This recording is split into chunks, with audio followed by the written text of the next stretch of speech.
Bonjour à toutes et à tous. Donc, on se retrouve à nouveau pour un webinaire. Alors, le mode plateau, de quoi s'agit-il? Eh bien, on peut le synthétiser en une phrase qu'on voit sur ce slide. La croissance est en panne et pas de next big thing pour la relancer. Donc, c'est une situation tout à fait inédite, du jamais vu par rapport aux 40, 50 dernières années dans le domaine de l'informatique. Pour une fois, on n'aura pas de croissance miracle pour venir nous sauver. Et donc, il va falloir s'adapter à cette nouvelle donne.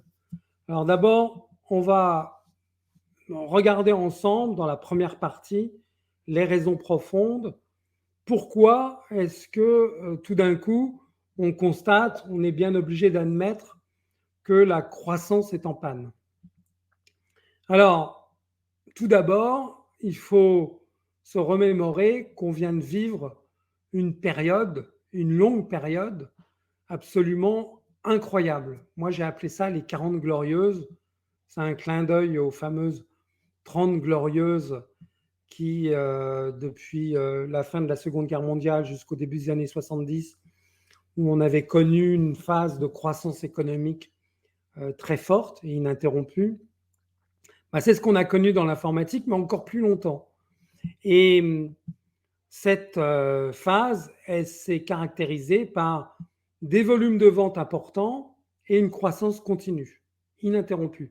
Alors, des volumes de vente importants, ça c'est particulièrement prégnant, particulièrement visible, puisque par exemple, jusqu'à encore aujourd'hui, les PC se vendent par centaines de millions chaque année. C'est encore mieux avec les smartphones qui se vendent par milliards. Depuis 2012-2013, il se vend au moins 1 milliard de smartphones par an, et même plus. Donc on sort d'une période dorée, confortable, absolument incroyable, et on pouvait s'imaginer que ça allait durer toujours, que cette formule magique paraissait comme éternelle. Or, si on regarde justement d'abord les courbes, le mode plateau, ça fait un moment qu'il est là parce que, par exemple, les ventes de smartphones, pour les PC, ça fait longtemps qu'on est en mode plateau. Il s'en vend toujours des centaines de millions par an, mais par contre, la croissance, elle, est à peu près plate. Eh bien, ça commence à être la même chose, ou c'est sérieusement la même chose pour les smartphones. On le voit sur la courbe du schéma à droite, la courbe rouge, où au début, il y a une très très forte croissance, puisqu'évidemment, on part de chiffres qui sont bas, et puis hop, ça monte très fort. Et puis après, ça dégringole jusqu'à devenir à peu près plat. C'est la situation d'aujourd'hui. Donc, on pensait que cette formule allait durer toujours, mais c'était oublié sur quoi elle reposait. Et c'est ce que j'appelle le tabouret à 3 pieds. Donc évidemment, on comprend bien tout de suite que s'il manque un des piliers, le tabouret ne peut plus tenir en équilibre. Et ces 3 pieds, c'était progrès technique, volume de vente et croissance. Volume de vente et croissance, on vient de le voir. Progrès technique, en effet, parce que ce qui faisait qu'on avait de la croissance et des volumes de vente importants, c'est qu'il y avait un renouvellement, un regain continuel de progrès techniques et en particulier de progrès des capacités techniques. Et ces progrès techniques, ils reposaient principalement sur la loi de Moore. On l'oublie trop facilement, mais les progrès de l'informatique reposent essentiellement sur les progrès de l'électronique. Et pendant 40, 50 ans, on a eu la loi de Moore qui nous a apporté des progrès automatiques. Tous les 2 ans, on avait 100% de mieux en termes de densification des composants, puisque la loi de Moore, c'est ça, c'est tous les 2 ans, on arrive à caser 2 fois plus de composants sur la même plaque de silicium. Donc cette densification, cet accroissement de la densification fait qu'on augmente la vitesse d'échange entre les différents transistors. Et si les transistors, si les échanges sont plus rapides, eh bien, on a, comment dire, plus de puissance. Donc, on a un gain, comment dire, automatique qui reposait sur cette loi de Moore et auquel on s'est tellement habitué qu'on la croyait absolument permanente. Je vais retirer ma caméra parce que on va se concentrer sur les slides. Voilà. J'avais oublié de retirer ma caméra comme on avait convenu avec Arthur au début. Excusez-moi. Donc, cette loi de Moore, de toujours plus d'identification, en fait, elle s'est révélée, et ce n'est pas une surprise, être une impasse, parce qu'à partir du moment où on atteint des écarts entre les pistes qui se mesurent en nanomètres, il y a bien un moment où on bute contre un mur et on ne peut pas descendre plus bas. Et donc en 2011, on en était à un écart de 22 nanomètres et puis aujourd'hui, on en est entre 7, 5, 3 au minimum. Mais là encore, ce n'est pas de la production en volume et ce n'est pas pour tout le monde parce que par exemple, pour le moment, Intel est bloqué en 7 nanomètres et il n'y a que TSMC, le taïwanais, qui arrive à faire du 5 nanomètres et puis du 3 nanomètres, mais en volume de production réduit. On voit sur le schéma qui est à droite que la courbe des progrès, des bénéfices apportés par la loi de Moore s'est vérifiée complètement entre le milieu des années 80 et le début des années 2000. Puis à partir de là, ça a commencé à décliner. La courbe a commencé à s'écraser, à devenir de plus en plus plate. Et aujourd'hui, on en est là. On a pratiquement plus de progrès technique année après année. Alors évidemment, c'est dû à l'impasse de la densification, mais pas seulement. Il y a aussi des éléments économiques.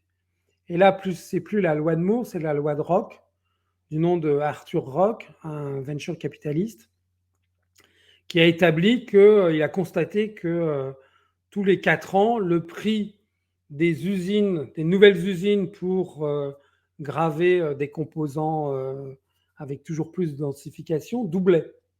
Et donc, ça finissait par donner des usines qui coûtaient plusieurs milliards d'investissements à chaque fois. Donc là aussi, il y a en quelque sorte le mur de l'argent qui empêche de continuer à alimenter cette croissance, même si on n'avait pas la limite physique. De toute façon, c'est une croissance qui serait de plus en plus coûteuse et dure à supporter. Donc, tous les éléments sont rassemblés pour constater que depuis déjà un certain moment, la loi de Moore ne répond plus, est aux abonnés absents. Et ce n'est pas seulement moi qui le dis, mais y compris les acteurs comme NVIDIA qui s'y connaît et qui dit la loi de Moore, il ne faut plus compter dessus. Et donc le mode plateau est partout et s'exprime de plein de façons différentes. Par exemple, dans le domaine des smartphones, qui a été en quelque sorte notre locomotive de la dernière décennie, des 2 dernières décennies, eh bien, on voit que la sortie récente du tout dernier iPhone d'Apple n'innove plus et même sur le plan technique, il utilise le même processeur que le modèle précédent. Et ça se reflète dans les ventes. Les ventes sont complètement plates, voire elles commencent à reculer. Entre 2019 et 2022, les ventes de smartphones ont chuté de 14% en Europe. Alors c'est en Europe, qui est clairement un marché simplement maintenant de renouvellement. Alors dans les zones géographiques qui sont moins bien équipées, on a encore un peu de croissance, mais grosso modo, on est sur un marché qui est plat. On est sur un marché qui est un marché de renouvellement. Pareil pour les PC. Suite à la crise sanitaire et au confinement, les gens avaient acheté massivement des PC pour pouvoir travailler chez eux. Mais en 2022, cette relance de la consommation s'est effritée et on constate que les ventes de PC reviennent à ce qu'ils étaient auparavant et maintenant les ventes ont reculé de 15%. Donc le mode plateau, il se manifeste de plein de façons différentes, mais un peu partout. Alors, la loi de Moore est écrasée, les progrès techniques automatiques, c'est terminé, mais ça ne veut pas dire qu'on n'aura plus de progrès techniques.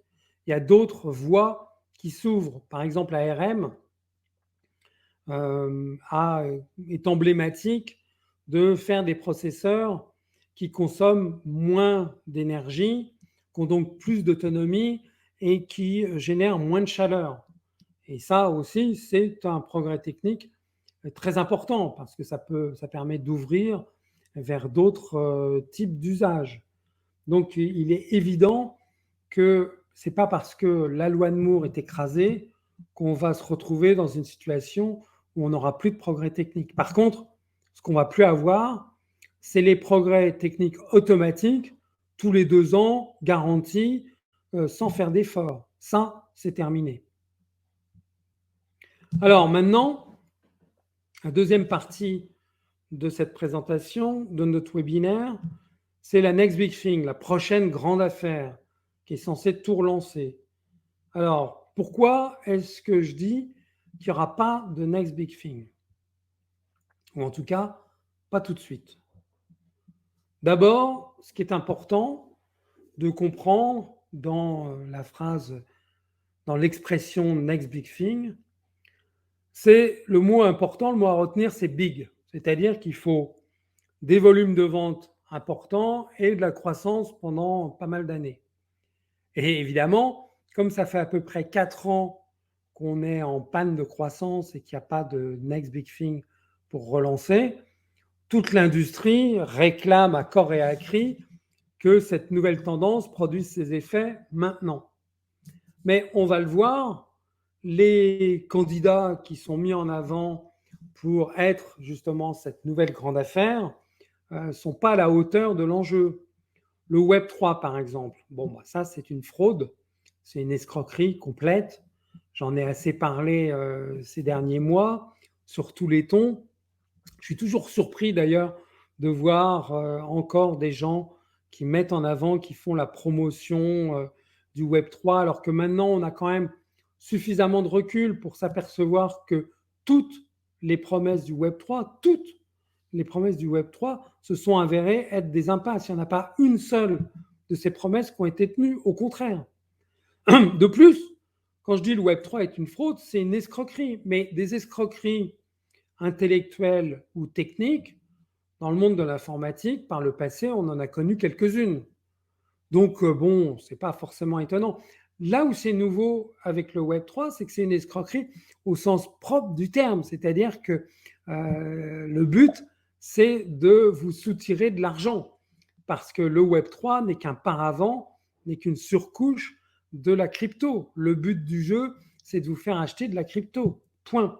Et la crypto, désolé, c'est quelque chose dans lequel il ne faut pas mettre les doigts. L'autre candidat à la mode en ce moment, c'était le métaverse. Alors le métaverse, ce n'est pas une fraude, ce n'est pas une escroquerie, c'est un concept qui pour le moment est simple, c'est-à-dire ça n'existe pas encore réellement. On a des mondes virtuels plus ou moins élaborés, plus ou moins fréquentés, certains ne le sont pas du tout d'ailleurs, mais le métaverse en tant que concept complet, il est encore lointain, c'est-à-dire qu'il faudra au moins 10 à 15 ans, plutôt 15 ans que 10 ans d'ailleurs, avant qu'on ait un concept dont les principaux éléments sont remplis et vérifiés. Ça va prendre beaucoup de temps, ça va demander beaucoup d'investissement, ça va demander beaucoup de mise au point et ça va demander également une amélioration des infrastructures et ça, c'est toujours long. Donc le métaverse qui est à la mode aujourd'hui, c'est absurde parce que c'est forcément dédié, enfin c'est forcément destiné à décevoir puisque le métaverse ne pourra se vérifier que d'ici 10-15 ans. Et d'ailleurs, à ce moment-là, peut-être qu'on aura un peu modifié le concept et la définition du concept. Et d'ailleurs, le nom sera peut-être différent dans 10-15 ans. Peut-être qu'on ne parlera pas de métaverse. Et enfin, le troisième candidat, c'est les wearables, c'est-à-dire tout ce qui peut se porter, hein, les montres, les capteurs de différentes sortes.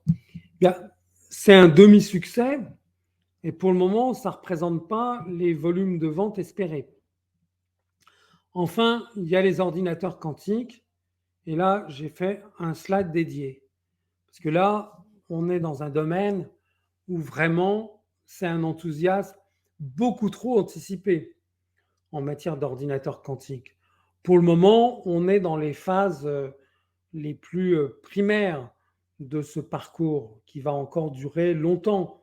Il y a encore au moins pour 10 ans, voire 20 ans, avant que les ordinateurs quantiques soient réellement au point. Aujourd'hui, on en est tout juste à la phase de preuve de concept. Et encore, pour le moment, les machines qui sont reconnues comme étant des ordinateurs quantiques, bon, ce sont des prototypes qui sont essayés à grands frais et qui sont difficiles à utiliser, qu'il faut refroidir beaucoup, puisqu'il faut être dans des conditions de supraconduction. Donc c'est difficile. Et donc ce ne sera pas pour tout de suite. En plus, ce ne sera pas pour tout le monde et pas pour tout faire. Donc c'est certainement pas la next big thing, certainement pas la prochaine grande affaire. N'oublions pas, comprenons bien que les ordinateurs quantiques imposent une rupture complète, totale, par rapport à tout ce qu'on a fait depuis 60 ans.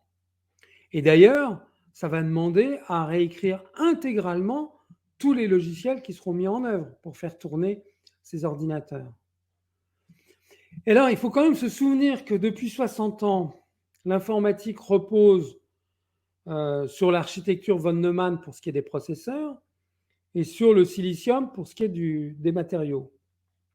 Et pendant ces 60 ans, de nombreuses fois, on a essayé de trouver des alternatives à ces deux piliers et ça a toujours échoué. Dans les années 80-90, on parlait beaucoup de l'arsénium de gallium pour remplacer le silicium et finalement, il n'en a rien été. Pareil pour les architectures von Neumann, il y a eu des architectures alternatives pour les processeurs, mais ça n'a jamais abouti. Donc là, on nous dit qu'on va absolument remplacer tous les fondamentaux et il est clair, il est évident que si ça se fait, parce que ce n'est pas encore garanti, hein, ce n'est pas gagné, c'est un peu comme la fusion nucléaire, hein, la blague sur la fusion nucléaire, c'est ce sera prêt dans 50 ans et ça fait 50 ans qu'on le dit. Donc on voit bien que là, il y a un problème. Ben, ce n'est pas impossible que pour les ordinateurs quantiques, on en arrive au même type de conclusion. Donc on nous propose une rupture totale et ce n'est pas sûr qu'on arrive à l'assumer. Bon alors, qu'est-ce qui va se passer? Parce que là, je vous ai cassé en quelque sorte tous vos espoirs à court et à moyen terme. Est-ce que ça veut dire qu'il n'y aura pas de progrès technique? Non, bien sûr que non. Les progrès techniques ne vont pas stopper. J'ai envie de dire même au contraire, parce que le fait que la loi de Moore se soit finalement écrasée, que toujours plus de densification se soit révélée être une impasse, c'est une bonne chose. Bon, certes, on va avoir des progrès moins fréquents, mais aussi moins monolithiques. Et c'est ce dont on a besoin aujourd'hui. On a besoin d'ouvrir des nouvelles avenues. On a besoin de laisser leur créativité aux ingénieurs pour imaginer des nouvelles façons de faire.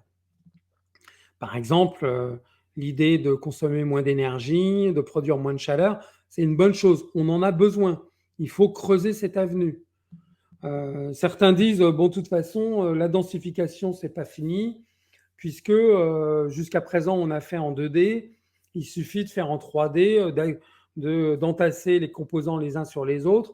Oui, bien sûr, simplement pour le moment, c'est juste une curiosité de laboratoire. On n'est pas capable de produire en volume et il va falloir au moins 10 ans avant que cette direction, si elle s'avère aussi prometteuse qu'on le dit, produise ses effets. C'est un peu comme la nanotechnologie. Hein. Quand on veut faire des nanotubes de carbone, c'est facile de les faire en laboratoire, mais quand on veut en produire non pas quelques kilos, mais des tonnes, là, c'est tout à fait autre chose. Et pour le moment, on n'y est toujours pas arrivé. On nous parle des nanotubes de carbone depuis 2005. On est en 2022. on n'a toujours pas une production en volume. Donc on est dans une situation où on doit s'adapter à cette nouvelle donne et on sait bien que les adaptations prennent du temps. Et ça va être le cas encore une fois.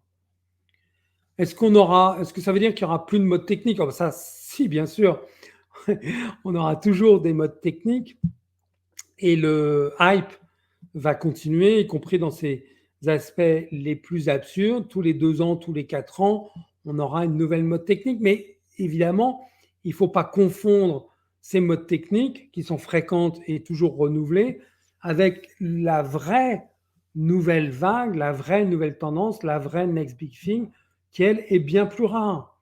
Et donc, des modes techniques, on en a plein. Il y a plein de candidats, comme le web spatial, les wearables, encore eux, la réalité augmentée ou la réalité mixte. On a plein de candidats, mais ça ne veut pas dire que ça va déboucher sur des ventes qui vont se compter par centaines de millions et une croissance qui va être relancée. C'est ça qui est important de comprendre. Par contre, bien sûr, il y aura toujours un hype, une mode technique très exagérée. D'ailleurs, c'est ce qui m'inquiète le plus dans ce qui s'est passé récemment. C'est avec le Web3, on a franchi une frontière. Et cette frontière, c'était une espèce de ligne rouge. C'est-à-dire qu'avec le Web3, maintenant, le plus grand n'importe quoi peut être mis en avant et avoir du succès. Et ce n'est pas seulement dans le domaine de l'informatique, c'est dans le domaine de la technique d'une façon générale. Ces dernières années, on a eu une accumulation de scandales sur le plan technique qui est très inquiétante. Je pense à Wirecard, Theranos, Nikola Motors et autres.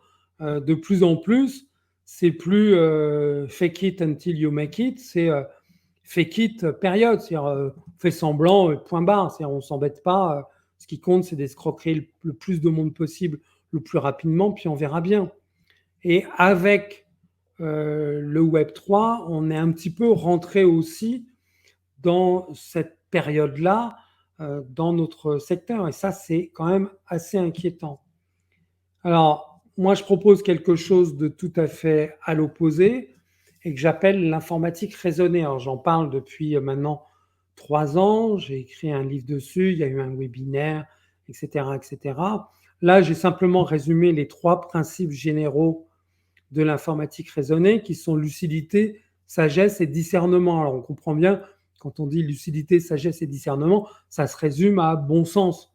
Il faut simplement appliquer le bon sens à ses décisions en matière d'informatique. Lucidité, c'est par exemple de comprendre que l'informatique est critique. Ah oui, ça, absolument, mais elle n'est pas stratégique. Elle ne peut pas l'être. Tout simplement parce que est stratégique, une ressource est stratégique à partir du moment où on est le seul à y avoir accès. Et dans l'informatique, au contraire, les ressources sont de plus en plus mises à disposition du plus grand nombre. On l'a vu par exemple avec le cloud. Donc, ce n'est pas du tout stratégique d'avoir son informatique sur le cloud ou ailleurs. Alors, on va me dire, oui, mais bon, bah, ça, c'est pas grave parce que moi, OK, mon informatique est sur le cloud, mais je vais développer des applications spécifiques que je vais le seul à avoir et donc je vais reprendre mon avantage stratégique. Alors là, c'est le deuxième point, sagesse, c'est qu'il faut comprendre que les projets spécifiques, et encore pire, les projets spécifiques longs, sont des puissants fonds dans lesquels il faut éviter de tomber parce qu'à chaque fois, bah, désolé, mais les statistiques le prouvent, ça se passe mal. Il n'y a aucun projet spécifique long qui sont terminés dans les temps et dans le budget. C'est la réalité, il faut bien finir par l'admettre. Donc la sagesse, c'est d'éviter de tomber là-dedans. Enfin, le discernement, ça concerne les modes techniques qui sont toxiques, on le sait. Donc il ne faut surtout pas les suivre aveuglément parce que ça apporte rien. Les gens qui, il y a 4 ans, se sont jetés sur des projets de type blockchain en imaginant qu'ils allaient pouvoir généraliser l'usage de la blockchain à l'informatique, ben évidemment, ça n'a rien donné. La blockchain peut être une technique intéressante dans certains cas d'utilisation, quelques cas d'utilisation, Mais le biais de la généralisation conduit forcément à l'échec. C'est-à-dire c'est un biais qu'on retrouve souvent dans notre domaine. À chaque fois qu'il y a quelque chose de nouveau, on a tendance à dire ce sera tout pour tous. Et non, c'est jamais le cas. Donc, lucidité, sagesse et discernement, c'est l'informatique raisonnée et c'est aujourd'hui l'attitude la mieux adaptée au mode plateau qu'on est en train de vivre.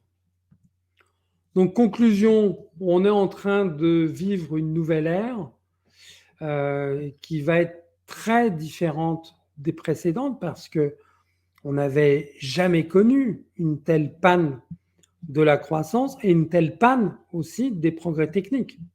Donc là, on est dans quelque chose, un monde nouveau, et le monde d'avant, on peut, avec les progrès techniques automatiques et une croissance continue qui semblait permanente et éternelle, on peut l'oublier. On est dans un nouveau monde, une nouvelle donne, où il faut s'adapter en profondeur.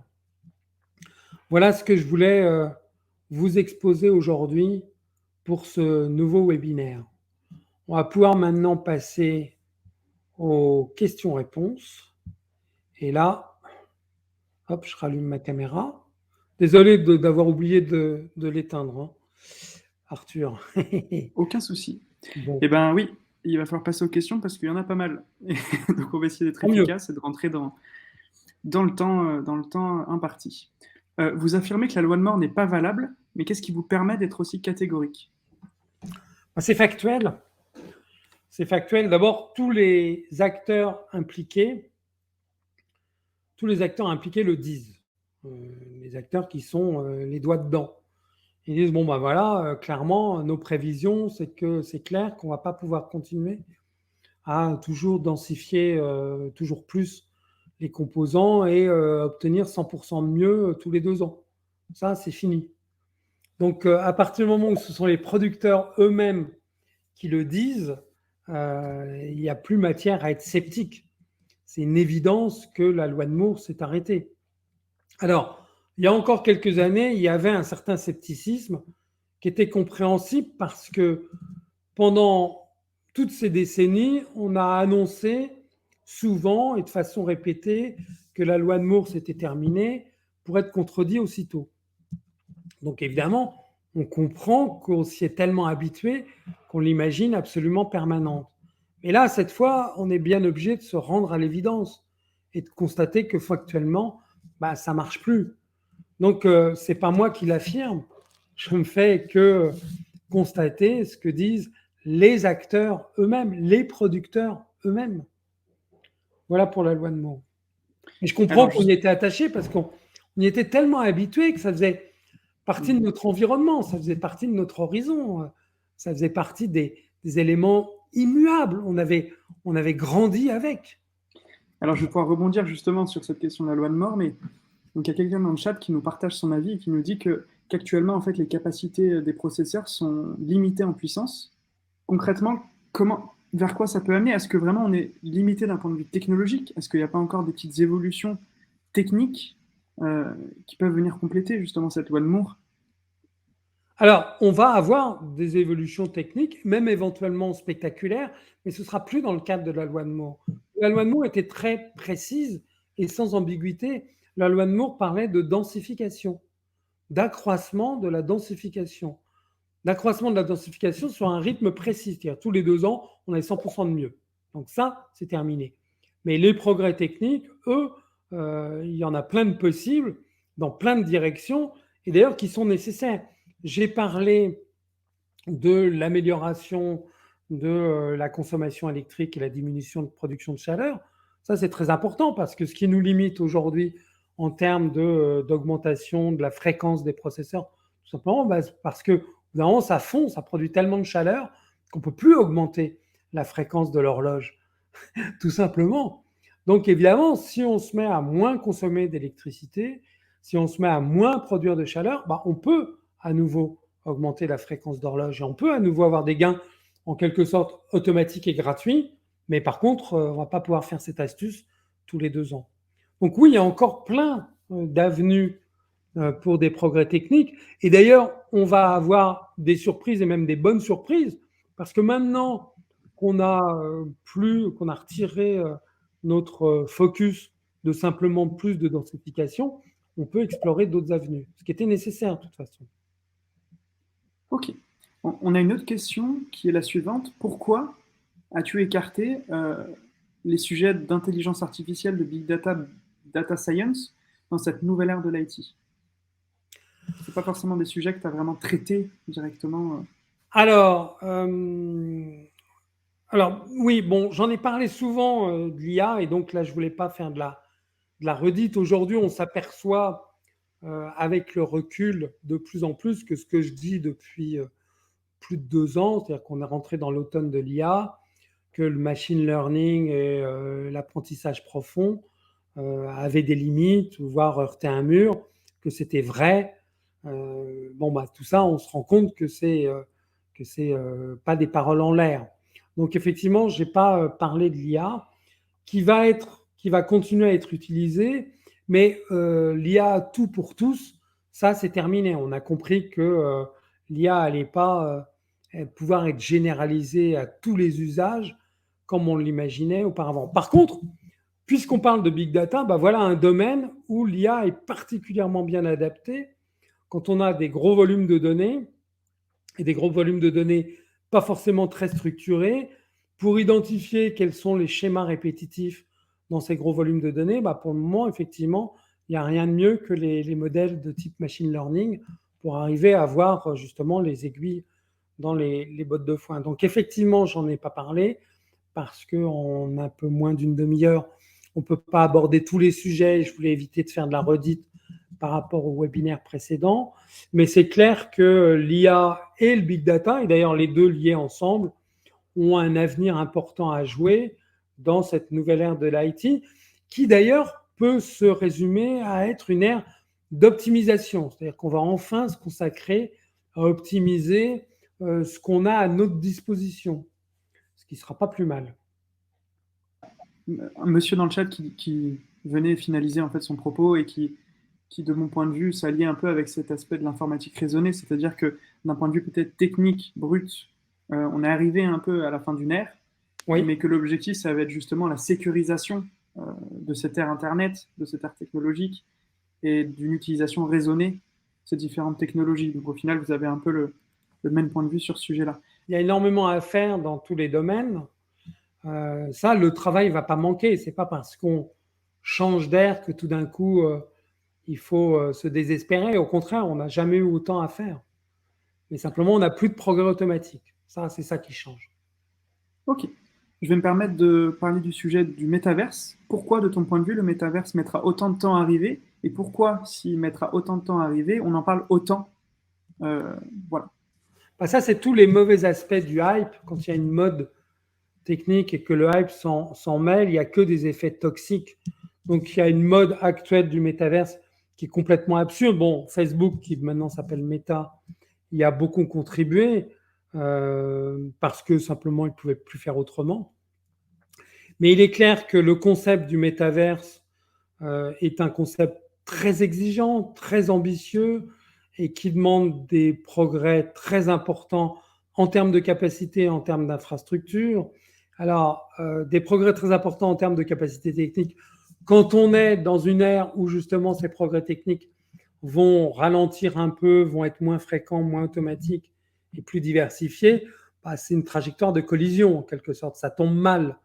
Et puis une augmentation très importante des infrastructures, c'est pareil, ça va prendre du temps. C'est tout le problème, c'est ce qu'on oublie trop facilement, c'est que mettre en place une infrastructure ou améliorer une infrastructure existante, ça prend énormément de temps et ça ne se fait pas à l'économie. Et là, j'ai deux exemples. Alors, on le voit sur la photo de ce slide, qui est une photo horrible mais très significative. On voit des bêtes brassages de fibres optiques qui sont dans un état abominable, disons les choses, parce qu'actuellement, on essaye de se précipiter à tenir les promesses du plan fibre et on essaye de le faire vite fait, mal fait à l'économie, et ça donne un désastre absolu avec des opérateurs irresponsables. Disons les choses, hein, c'est pas moi qui le dis, on le constate avec les études sur le terrain, qui font de la sous-traitance en cascade pour que ça leur coûte pas cher, et on se retrouve avec des pauvres types sur le terrain, pas formés, mal payés, et qui sont rémunérés à la connexion. Donc, dans ce cas-là, quand ils se retrouvent face à une bête brassage déjà tout occupée, eh bien, c'est pas compliqué. Ils n'hésitent pas une seconde. Ils débranchent Pierre pour brancher Paul. Et puis, hop, bah, moi, voilà, je suis rémunéré à la connexion. Donc, j'hésite pas. Donc, ça donne des désastres absolus comme on les voit sur les photos. C'est pas moi qui l'invente, hein. Et donc, au lieu que ce soit fait vite fait et à l'économie, ben, ça va pas être fait. Il faudra le refaire. Donc, ce sera plus long et ça coûtera plus cher. Parce que c'est toujours comme ça. On ne peut pas prendre de raccourcis. Et mettre à niveau une infrastructure, c'est long et ça demande du temps et ça demande des investissements. Pareil, ça se vérifie pour la 5G.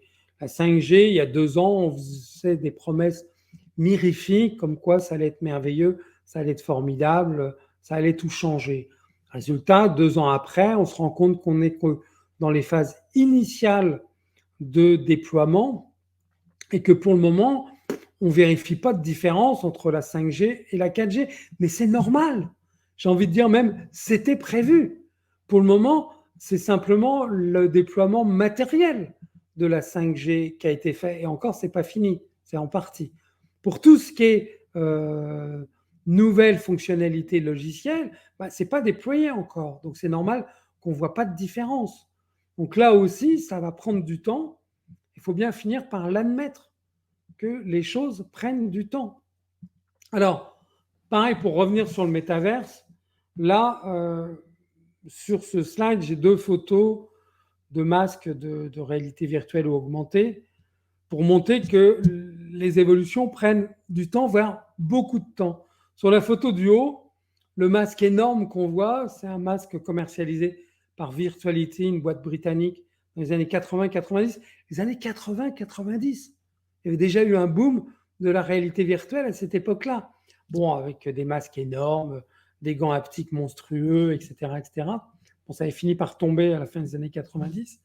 Et il avait fallu attendre Oculus au milieu des années 2000 pour reprendre le gant et reprendre les progrès techniques pour ensuite se faire racheter par Facebook. Enfin, on connaît l'histoire.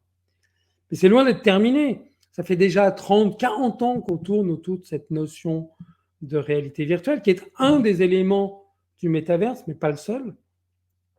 Sur l'autre photo, la photo du bas, on voit des masques HoloLens de Microsoft vendus à l'armée américaine. Alors, un contrat mirifique. Je crois que c'est un contrat de 3 milliards de dollars ou quelque chose de ce goût-là.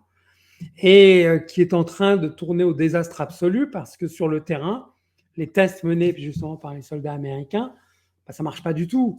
Voire c'est même pire que mieux. C'est-à-dire que ça réduit le champ de vision des soldats, ça provoque des malaises, les logiciels ne marchent pas, les masques ne résistent pas au côté dur du terrain, etc. Ce n'est pas une surprise, ce n'est pas tellement une surprise, mais c'est normal. Ce sont des phases par lesquelles il faut passer. Ce sont les phases qui permettent de déboucher sur les vrais progrès. Par contre, ça demande du temps, évidemment. Enfin, troisième élément qui montre qu'il faut du temps, c'est pour parler à nouveau de l'IA et de son application emblématique, les voitures autonomes, qu'on nous promettait en 2016, et puis on est aujourd'hui en 2022, eh bien, on n'a toujours pas de voiture autonome, complètement autonome ou même partiellement autonome. On commence à avoir du recul là-dessus et on s'aperçoit que c'est un long chemin dont on ne voit pas encore le bout. On ne sait pas du tout quand est-ce qu'on va aboutir. Parce que maintenant qu'on commence à avoir du recul, on commence à voir où sont les vrais problèmes. On commence à voir que il ne suffit pas de balancer des échantillons de données par millions à ces modèles de machine learning pour obtenir des systèmes qui sont bons dans tous les cas. Parce que si vos échantillons de données sont pleins de biais, par exemple dans le cas de la voiture autonome, on s'aperçoit qu'il n'y a pas assez de deux roues dans les exemples qui sont donnés pour entraîner ces systèmes.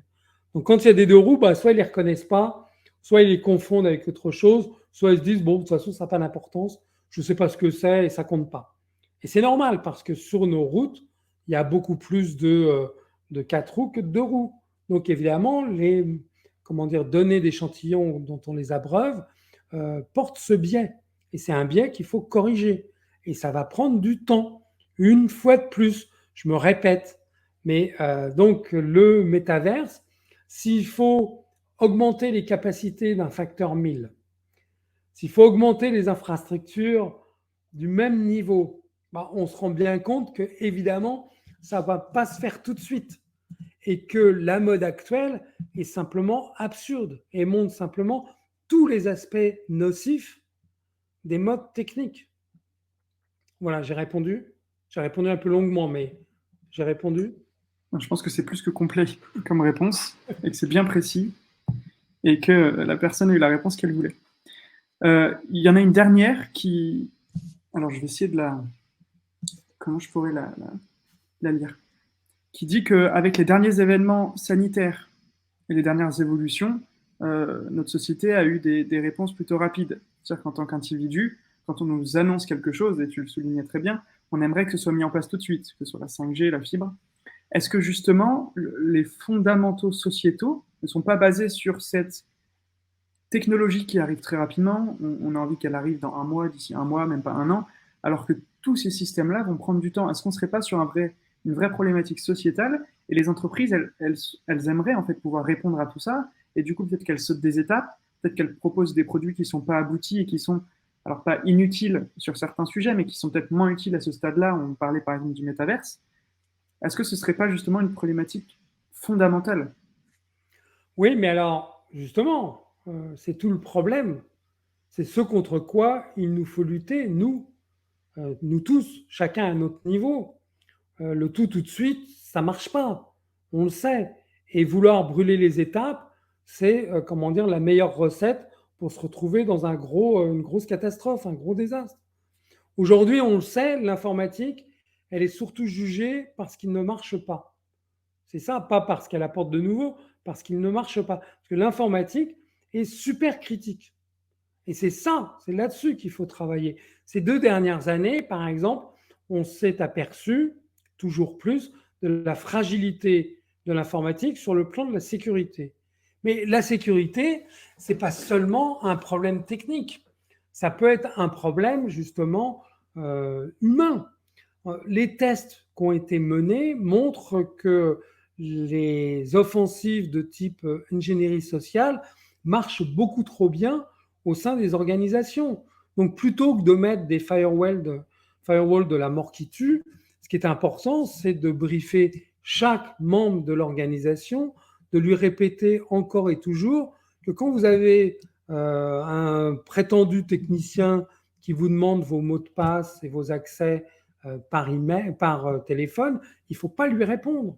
Il ne faut pas tomber dans ce panneau. Il ne faut pas cliquer sur les liens suspects qu'on reçoit. Il faut répéter ça encore et encore. Ça, c'est plus important que n'importe quelle astuce technique. Et donc, aujourd'hui, il faut comprendre que le point sur lequel il faut travailler, c'est le côté critique de l'informatique, bien plus que ce qu'elle peut apporter de nouveau, parce que les vrais progrès en termes de fonctionnalité, désolé, je me répète, mais ça prend du temps et c'est très long à mettre au point. Donc, il faut travailler principalement sur l'aspect critique. Il faut mettre en place des systèmes résilients. Il faut mettre en place des équipes qui sont impliquées, qui comprennent les enjeux, qui ont été briefées dans cette direction. C'est ça les bonnes recommandations. Une fois de plus, d'ailleurs, ça en revient à des recommandations de bon sens, comme on les édicte dans l'informatique raisonnée. À Redsen, on cherche à vous tenir un discours de vérité. On ne cherche pas forcément à aller dans le sens d'un optimisme béat, comme quoi tout va bien, tout est possible, c'est merveilleux, la technique va nous sauver et les nouveautés nous apportent des choses absolument merveilleuses parce que la plupart du temps, c'est pas vrai. En tout cas, c'est pas vrai durablement. Donc, on préfère vous tenir un discours de vérité à travers nos publications, nos webinaires, etc. Alors, des fois, évidemment, c'est un peu décevant parce que on vous promet surtout du sang, de la sueur, des larmes, comme disait Churchill. Mais ben voilà, pas de chance, c'est la seule façon de bâtir des systèmes durables et résilients. Voilà. Eh bien, écoute, merci beaucoup, Alain. On est tout bon pour les questions. Il y en a deux, trois qui divergent un peu du sujet. Donc, n'hésitez pas. Je pense que Monsieur Lefebvre se fera un plaisir de répondre à ces questions-là sur LinkedIn, je pense. Ah oui, C'est le je meilleur serais moyen content. de te contacter. N'oubliez pas qu'il y aura aussi le replay qui sera disponible sur nos différents réseaux sociaux. Donc, on vous enverra un mail lorsqu'il sera disponible. Et puis, n'hésitez pas aussi à être au courant en nous suivant des différents prochains événements qui pourront être présentés par Alain ou même d'autres présentateurs qui font partie de Redsen. Merci Alain. Merci Arthur. Merci à Merci vous pour toutes vos à questions. tous et à toutes. Mm. Et puis à très bientôt. Merci beaucoup. Au revoir. Au revoir.